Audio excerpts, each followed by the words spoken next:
Bueno, buenos días. Soy el doctor Federico Vilela, subjefe del servicio de otorrinolaringología del Hospital Italiano de Buenos Aires. Soy médico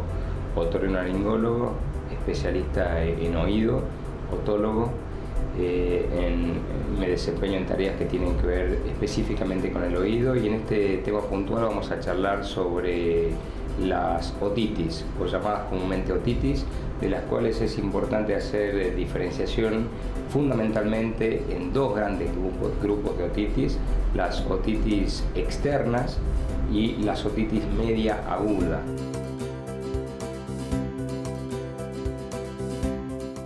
Refiriéndonos a las otitis externas, que son bastante más frecuentes en los meses de verano, porque en general se asocian y son de hecho comúnmente llamadas otitis de pileta, son aquellos procesos inflamatorios infecciosos que ocurren en la parte externa del oído, como su nombre lo indica, y acá vemos en esta pequeña maqueta del oído, en el cual donde tenemos el pabellón auricular y el conducto auditivo externo, y se caracteriza por la inflamación infecciosa de esta región del oído externo, en la cual el conducto se pone rojo, doloroso, tumefacto, se estrecha la luz del canal. Muchas veces esto, sumado a pequeños detritos de cera o a veces detritos epidérmicos o la propia agua que queda retenida en el canal, termina bloqueando el conducto y generando una hipoacusia, es decir, una disminución auditiva de tipo conductivo por falta de la llegada del sonido a la membrana timpánica. Entonces el paciente muchas veces siente el oído tapado.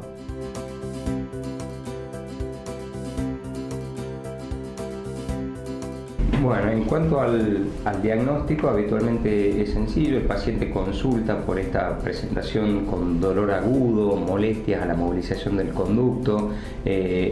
sensación de oído tapado, de manifestación aguda o súbita, y posterior en general a la exposición al agua o a la pileta. Cuando el paciente consulta, el primer examen muestra probablemente el meato auditivo ya congestivo con pequeños restos de secreción, y al examen del canal auditivo uno observa un canal congestivo, eritematoso, con restos de secreción y supuración, y a veces incluso la luz del canal bastante estrecha. Una pequeña maniobra instrumental de aspiración del canal para poder observar al fondo la membrana timpánica, que en general en estos casos está normal, es lo que confirma el diagnóstico.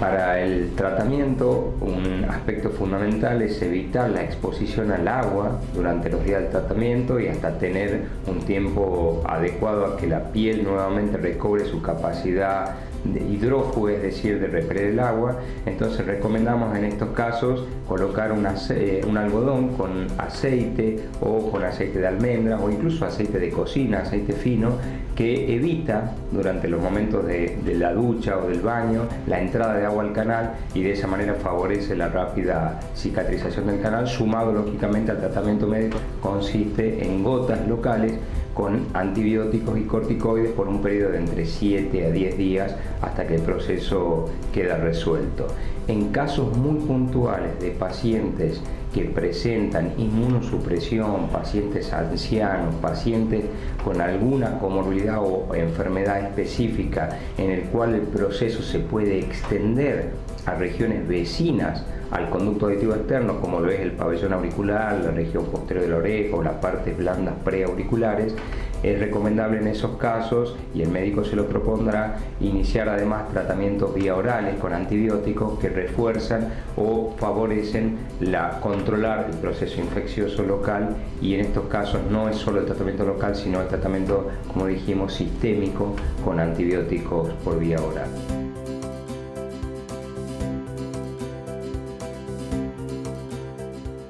Y las otitis medias agudas son aquellos procesos que, como su nombre indica, comienzan también de una manera bastante aguda y rápida, en la cual el proceso en general está precedido por un catarro de vía aérea superior, un resfrío, la nariz tapada, congestión. Por eso es que este cuadro en general es mucho más frecuente en la población pediátrica, que son pacientes que tienen una alta tendencia a tener procesos inflamatorios en su nariz, la nariz tapada, mocos. Y siempre el cuadro en general se precede los días previos por esto. Luego el oído se tapa en líneas generales, pero hasta ahí el paciente a veces no lo siente o lo siente como parte del contexto de su cuadro catarral, pero lo que sobreviene a continuación, que es el dolor en el oído, muy intenso, que en general despierta al paciente, lo perturba por la noche o a la mañana, y el paciente siente el oído tapado, y en ese contexto lo que domina el cuadro clínico es el dolor. Un dolor muy fuerte, muy opresivo, constante, que no cede. Y el examen clínico, por el contrario, a diferencia de la otitis externa, acá en general con la maniobra de movilización del pabellón no se exacerba, el dolor no cambia, el paciente está un poco temeroso del examen, pero esto no cambia su dolor en general, y uno observa el canal libre, no hay secreción, salvo un estadio muy avanzado de la otitis media aguda, que es la otitis media aguda con supuración debido a una perforación, pero es un caso puntual. La gran mayoría de las veces el oído no supura externamente. Y el examen clínico es categórico, en la cual la imagen de la membrana timpánica, y volvemos a la maqueta, donde el proceso inflamatorio e infeccioso en la otitis media aguda está por detrás de la membrana timpánica, en el oído medio. Entonces el paciente siente esa sensación de opresión, esa sensación de presión en el oído medio con hipoacusia de tipo conductiva, pero la membrana timpánica sufre cambios muy notorios al examen visual del canal, en el cual uno ve un tímpano que, según el estadio clínico, estará en una primera instancia congestivo, con el oído solamente ocupado, y luego en su evolución clínica puede mostrarse incluso abombado hacia el canal, ¿sí?, con distintas flistenas o a veces distintas vesículas que lo empujan y lo abomban. Eso es lo que genera el dolor, porque el tímpano, recordemos, es una estructura ricamente inervada, es decir, muy sensible al dolor, y el paciente con el oído tapado, con esa imagen timpánica, eso hace el diagnóstico categórico de otitis media aguda. Tratamiento basado fundamentalmente, en primer lugar, y no hay que olvidarlo, en el tratamiento del dolor, y eso es muy importante. Habrá que dar en general antiinflamatorios, que en general no esteroideos. ¿Qué significa esto? Del tipo del ibuprofeno, a veces asociado o intercalado con el paracetamol, suele ser suficiente. Y además, fundamentalmente, el tratamiento empírico, es decir, basado en los gérmenes habituales que provocan este proceso, antibiótico, destinado a tratar el proceso infeccioso del oído medio y en general de toda la vía aerodigestiva superior que está afectada en estos casos, y debe ir apuntando fundamentalmente a los gérmenes más frecuentes, como dijimos, y el tratamiento de elección aún hoy en nuestros medios es la amoxicilina, y esto ya está estandarizado e igualmente debe ser indicado por el profesional médico. Habitualmente un médico clínico, un médico pediatra, si se trata de un niño, está habilitado y capacitado para poder hacer un diagnóstico correcto de esta patología y de tratarla, pero en casos muy puntuales donde la imagen timpánica genera dudas, o cuando el canal presenta vestigios de cerumen o algún proceso inflamatorio secundario que dificulta la visualización de la membrana timpánica, o incluso en recién nacidos o en bebés muy pequeños, en los cuales el examen clínico del conducto y lo que es más difícil aún, mirar la membrana timpánica, se dificulta, es cuando el paciente debe ser referido al otorrinolaringólogo para completar y confirmar el diagnóstico, que reitero, se basa en la visualización de la membrana timpánica con el cuadro clínico caracterizado por el dolor y la hipoacusia o sensación de ese oído tapado. Una vez iniciado el tratamiento, que debe cumplirse rigurosamente por 10 días en estos casos, es muy importante hacer un control alrededor de las 48-72 horas, sobre todo en la población pediátrica, porque hemos instaurado un tratamiento antibiótico empírico, quiere decir basado en lo que epidemiológicamente significan los gérmenes más frecuentes del oído medio, pero no hemos hecho ningún cultivo, nos estamos basando en datos epidemiológicos. Entonces asumimos que el tratamiento antibiótico va a curar el proceso. Esto debe ser corroborado y es muy importante entre los 2 y 3 días posteriores a la indicación para ver la buena evolución del paciente. Acá es muy importante tener en cuenta que la evolución clínica del paciente en general en estas 48-72 horas debe estar centrada fundamentalmente en la mejora del dolor y en la desaparición de los síntomas acompañantes al dolor, como por ejemplo la fiebre. El paciente no debe tener fiebre más allá de estos plazos, sobre todo si se instaura un tratamiento adecuado,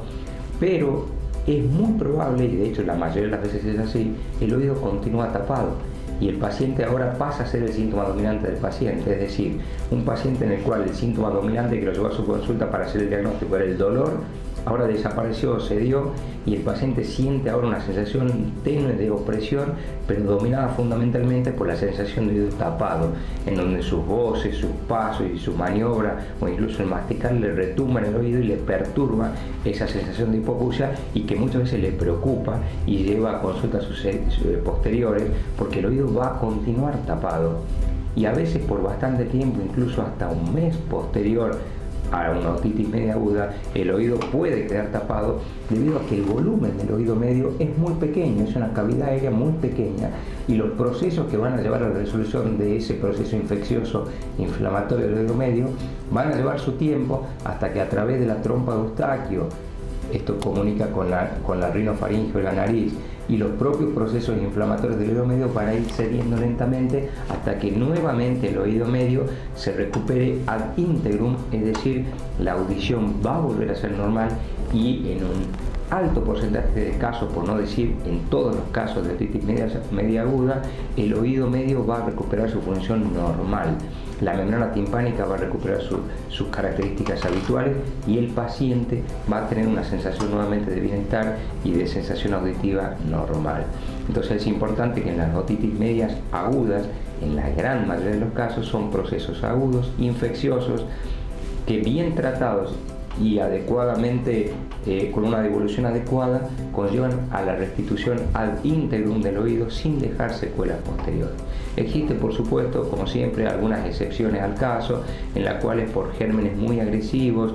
o por estados de inmunodeficiencia puntuales del paciente pueden haber pequeñas secuelas, sobre todo perforaciones, por ejemplo, en la membrana timpánica, o algunos procesos adhesivos o cicatrizales en el oído medio, pero no es para nada lo habitual. Como concepto es importante dejar en claro que las otitis media agudas son procesos que se resuelven con el tratamiento adecuado sin dejar secuelas en el paciente en esta patología. Bueno, y por último, para terminar esta pequeña sesión de charla en relación a la otitis externa y la otitis media aguda, como vimos, vamos a contestar dos preguntas que son las que más frecuentemente consultaron los pacientes en una pequeña encuesta que hicimos en la sala de espera. Y la pregunta número 1, la más consultada, fue si es posible tener un cuadro de otitis sin dolor de oído. Esto es una buena pregunta, y en general, si nos focalizamos en los dos tipos de otitis que vimos, en la otitis externa y en la otitis media aguda, vimos que ambas, el cuadro clínico está dominado por el dolor de oído. Sin embargo, es importante tener en cuenta que hay otros tipos de otitis, sobre todo las otitis medias crónicas, otitis media con efusión, otitis media con esteatomatosa, etc. Es decir, hay otros tipos de otitis, o también llamadas otitis, que no tienen dolor dentro de su contexto clínico. Por eso podemos pensar en un cuadro de otitis de otra índole cuando, por ejemplo, hay supuración o otro cuadro clínico en el cual el dolor no es el síntoma dominante o incluso está ausente. Esto hay que tenerlo en cuenta. Entonces, si bien en los procesos agudos del oído, tanto del oído externo, la otitis externa difusa, como en los procesos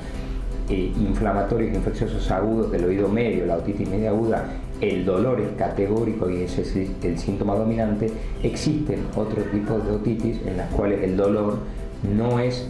el síntoma categórico o incluso no está presente en el examen clínico o en lo que aqueja al paciente.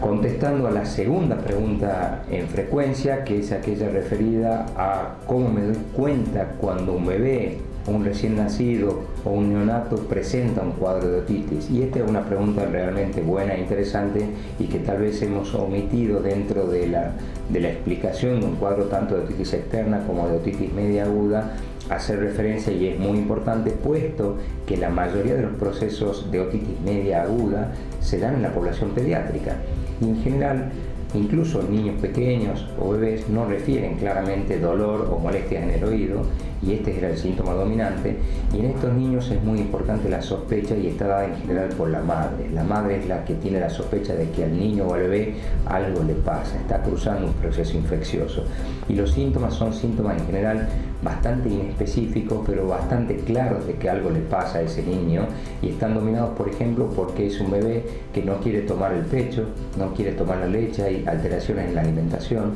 no duerme bien, se queja, tiene llanto, está molesto, puede tener fiebre. En los casos de otitis media aguda, en general, la fiebre es un síntoma presente porque es un cuadro infeccioso de una región profunda del oído, y el cuadro presenta muchas veces fiebre. Entonces, hasta la presencia de síntomas como alteración de la alimentación, pérdida o alteración en el ritmo del sueño,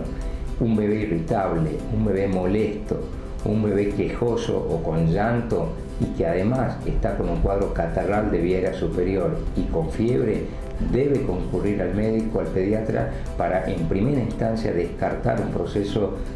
infeccioso del oído medio como es la otitis media aguda, porque es altamente sospechoso de un proceso infeccioso en esa región. Lo que el médico pediatra constatará con el examen clínico, además de todos estos síntomas, será lo que lleva el diagnóstico. Pero es muy importante en estos niños la sospecha de una infección que es muy frecuente en esta población con estos síntomas inespecíficos.